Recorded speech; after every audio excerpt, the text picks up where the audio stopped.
Padmashri doctor DY. Patil यांना 90व्या वाढदिवसाच्या हार्दिक शुभेच्छा।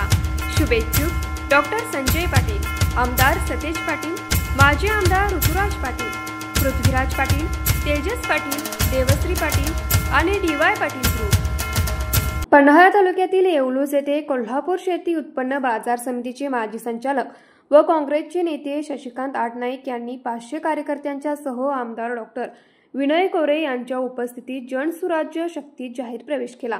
यावेळी हातकणंगले विधानसभा मतदारसंघाचे आमदार अशोकराव माने, जनसुराज्य शक्तीचे प्रदेशाध्यक्ष समितदादा कदम, कोल्हापूर जिल्हा मध्यवर्ती बँकेचे संचालक विजयसिंह माने, कोल्हापूर बाजार समितीचे माजी सभापती प्रकाश देसाई, बाजार समितीचे संचालक पांडुरंग काशीत, कोल्हापूर शेतकरी संघाचे अध्यक्ष बाबासाहेब शिंदे, शेतकरी संघाचे संचालक प्रधान पाटील, माजी जिल्हा परिषद सदस्य प्रकाश पाटील, शंकर पाटील, मानसिंग पाटील, पन्हाळा पंचायत समितीचे माजी सदस्य बाजीराव पाटील रांगडे यांच्यासह पदाधिकारी व कार्यकर्ते मोठ्या संख्येने उपस्थित होते। न्यूज मराठी 24 कोल्हापूर।